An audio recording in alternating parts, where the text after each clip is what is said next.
kún fún òrìṣà orí ẹni làjí kí ẹlẹ́dẹ̀ ẹni làjí bẹ́ẹ̀ mojú lòwúrọ̀ kùtùkùtù àtàbí mórí ìjẹ́ ńlẹ́gbẹ́ pé tí ó dáa fún mi ìṣẹ̀dá mi mo bẹ ọmọ takú sọ́nà bí èéfín adéhùn àti bẹ̀rẹ̀ pẹ̀pẹ̀ bá a jọ ṣe wọ́n látòdì ọ̀rọ̀ orí mi dákun tí ó tẹ̀ orí ìlànà kò mímọ́ sẹ́rú ọmọ nìkejì láyé torí orí ní gbẹ̀ni tá a fi dájú owó orí náà ní gbẹ̀ni tá a fi tẹ̀ pa lẹ́kẹ̀. Ẹ káàárọ̀, ẹ káàsán, ẹ kú ìyálẹ̀ta. Mo kí gbogbo ọmọ kóòtù òjìrè nílòkó káàkiri gbogbo àgbáńlá ayé. Yóò dáa fún wa, kò ní dàálẹ̀ mọ́ wa lọ́wọ́ lágbára Èdùmàrè. Tó Ọlọ́run, ají láàárọ̀ yìí a fẹ́ máa jáde lọ. Má jà pàdé ìbànújẹ́. Ntáàjẹ là ń wá lọ o, má jà pàdé ohun tí ó jẹ wá o. Ìpadàbọ̀ wálé wa lálẹ́ o, má jà délé bókù ọmọ, má jà délé bókù ọkọ, má jà délé bókù aya. Tó ọjọ́ wọn nípa wọn. Ọ̀rọ̀ tá a mọ́wọ́ mẹsẹ̀ kò ní jẹ́ tiwa o, àmín. Orúkọ mi ni Lukumanu ọmọ Ayédáre bàbá ọgbọ́n ọmọ ọ̀dọ̀ àgbà. Tó ẹ̀wà wá nǹkan fìdílé tàbí kí ẹ fìdílé nǹkan kájọ kẹ́kọ̀ọ́ lára èèpo bànánà. Èèpo bànánà ti ẹ̀kọ́ yìí plantain lélẹ́yìí. Torí pé bànánà òun kéré àbójẹ lòun àmọ́ plantain ọ̀gẹ̀dẹ̀ dòdò. Ṣé wá rí èèpo ọ̀gẹ̀dẹ̀ kíní èèpo ọ̀gẹ̀dẹ̀ kejì òun la fẹ́ ṣàlàyé fún wa. Ẹ tún mi gbọ́ dáadáa o, ọ̀gẹ̀dẹ̀ tá a máa jẹ kéékèèké ìlà wípé ọ̀mìnì àbí parántà o, èyí ìyówù tó jẹ́ ọ̀gẹ̀dẹ̀ kéékèèké àti ọ̀gẹ̀dẹ̀ àgbààgbà ọ̀rọ̀ rẹ̀ ni mo fẹ́ sọ. Ó wúlò fún ọmọ ẹ̀dá ènìyàn fún ìtọ́jú àrùn ara. Ó wúlò fọkùnrin, ó wúlò fóbìnrin. Kí ni wọ́n ń wí eléyìí èsè kí ni wọ́n ń wí o? Tọ́ ọ bá lẹ́kọ̀ọ́ méjì tó ti lọ́gbọ́n méjì nú, tọ́ ọ bá farabalẹ̀ kọ́ kẹ́kọ̀ọ́ sí ẹgbọ́n rẹ̀ ò ní di mẹ́ta o. Tọ́ ọ bá lẹ́gbọ́n mẹ́ta nú, tọ́ ọ bá farabalẹ̀ ọgbọ́n ọdún rẹ̀ ò ní di mẹ́rin o. Àá máa kẹ́kọ̀ọ́ ní gbogbo bí a bá gbọ́ ni. Ǹjọ́ gbọ́? Ọyẹ wá nǹkan fìdílé tàbí kẹ́ fìdílé nǹkan. Ẹ wá fẹnu yín mẹ́nu kẹ́ fètèmétè kẹ́ wá sẹnu kẹ́mú. Ẹ̀yà mi létí ìtọ̀tún ẹ fètè sílẹ̀. Tábà ti gbẹ́tọ̀ yìí tán gbìyànjú kó ṣe sàárà àfihàn mẹ́wàá mẹ́. Bóòlù ó ti ṣe ṣíà rẹ̀ kó máa ṣíà rẹ̀ fún wọn, kó máa ṣíà rẹ̀ fún wọn. Àfihàn nítorí kẹ́ lè wá ṣiṣẹ́ lọ́dọ̀ wa o, kó lè jẹ́ ìtúsílẹ̀ fún ìrìn àjò ayé ọmọ ẹ̀dá kúrò lọ́wọ́ àìsàn fòníkú fọ̀láǹdé. Tó ọyá ẹ máa bá bọ̀ wá. Orí ní bàbá fífi wọ̀sọ̀ mọ́sáàdì àtọ̀bà fi tanná yan àtàbí o.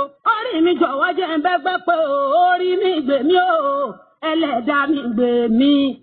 Orí mi gbè mí o, ẹlẹ́dà mi gbè mí. Orí mi gbọ̀ọ́yà nílé ra. Orí mi gbè mí o, ẹlẹ́dà mi gbè mí. Ọ̀jẹ̀ ní ìgbọ̀mọ̀ ọlọ́jẹ̀ orí mi gbè mí láyé. Orí mi gbè mí o, ẹlẹ́dà mi gbè mí o. Orí mi gbọ̀ọ́yà nílé ra. Orí mi gbè mí o, ẹlẹ́dà mi gbè mí. Ọ̀jẹ̀ ní ìgbọ̀mọ̀ ọlọ́jẹ̀ orí mi gbè mí o.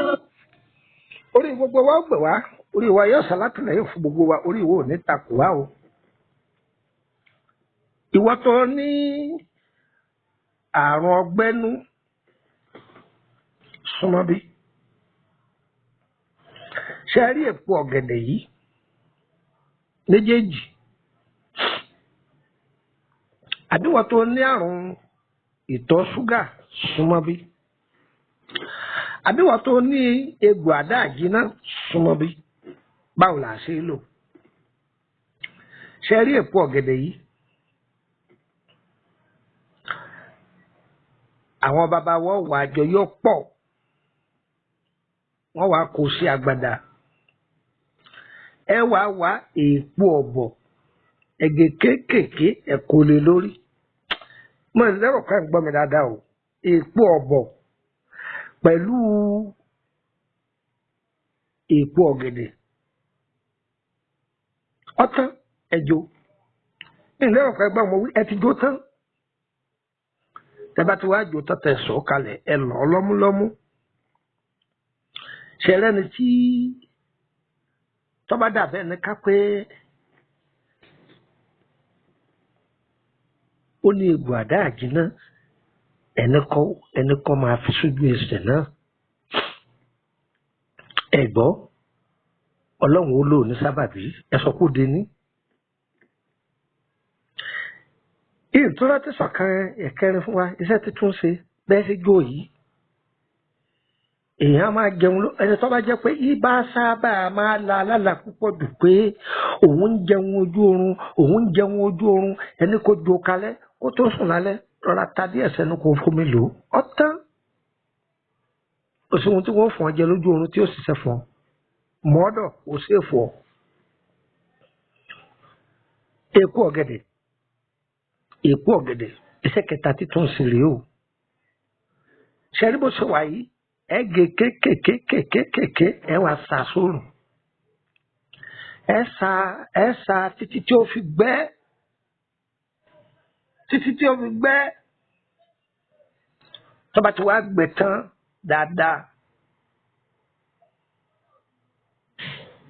ẹ wá lọ òun nìkan ni o èèpo ọ̀gẹ̀dẹ̀ ni o ọyẹ mísì ẹmú yìí ẹni tó ní àrùn Ulcer ẹni kọ́ máa fi lo ògì tútù ẹ̀kọ́ 34 yẹn tàbẹ́kọ̀ tẹ ẹ̀pò yóò ti tutù sẹ́wọ̀n pé ní oyin lè dá sí ẹ lè wọ́ oyin lítà kẹtẹ̀ dá sínú ẹ̀ ẹ máa bù ú sínú ògì yẹn kẹ máa lò ní àárọ̀ alẹ́ ní agbára Ọlọ́run yóò dùn gbàgbé ẹ ń bẹ̀rẹ̀ pé lọ́wọ́ mi pé ẹni tó wá ní diabetes nǹkan bó lòun ó ti ṣe ọyẹ ẹ̀ máa bá bọ̀ akíbà mọ̀ ẹ lè fẹ́ béèrè nípa ìrìn àjò ayé yín àwa náà kọ́ Ọlọ́run ni o àbí ìtọ́jú àrùn nípa ewé àtegbò ẹ kàn sí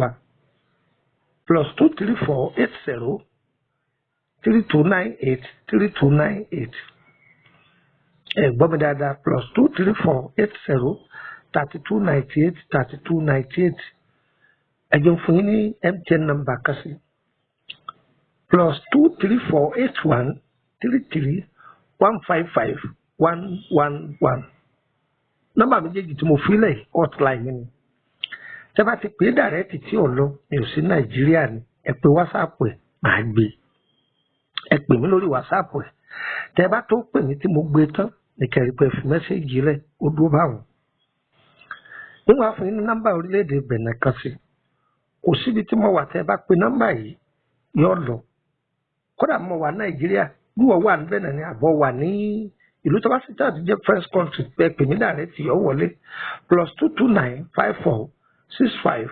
1928 +229 54 65 1928 nọ́mbà méjèèjì mẹ́tẹ̀ẹ̀ta tí mo fún yìí ẹ̀mú ọdún nọ́mbà Côte d'Ivoire ẹ máa gbọ́ wọn náà lórí ètò ìwọ tó ní àrùn ìtọ̀ ṣúgà epo yìí ẹ ṣàyẹ ọ̀gbẹ́ni o ìgbà tẹ́ ti wá ṣàtọgbẹ tán ẹ wà lọ wá àǹbèrè èso àǹbèrè gbígbẹ ẹ gún papọ̀ ẹ lọ pẹ̀lú ẹ kó ṣe lọ́múlọ́mú dáadáa gbìyànjú kẹ́ ẹ máa fún mi tútù lò láàárọ̀ lálẹ́ gbọ́n ẹ bèè lò láàrin ọ̀sẹ̀ méjì ẹ dúpẹ́ fọlọ́run tó yẹ wá kò ní yẹ lẹ orúkọ mi ní Lukman ọmọ àyẹ̀dáre bàbá ọgbọ́n ọmọ ọdún àgbà eré gbogbo ní sojú ọjọ́ eré wa ní sojú wa ẹ̀yin tẹ́ ń béèrè ìwé ìtumọ̀ àlá ó ti tán pátápátá ìwé yẹn àti ṣe é ti pẹ́ o ó ti tán ké sọ̀rọ̀ ọdún 4 sásìkò yìí o ẹ má béèrè ẹ̀mọ́ lọ́wọ́ mi sì mí ìmọ̀jáde o tó ìtọ́jú ara lórí àrùn ara àbí lórí iṣẹ́ ẹni lórí ẹ̀kàn sí wa èyí ọba jẹ́ tiwa á sọ pé agbára ewé àti gbòkà èyí tí ọba jẹ́ tiwa á sọ fún yín pé olóyìnbó ló lélẹ́yìí àwa kì í fi kàbọ̀ kánú adára fún wa o. ire o ire kàbètì nílé gbogbo wa o. orí lágbàgbé tọ́jà bàálù dáró orí lágbàlùkò ọ̀nà àjọba lé. fóṣù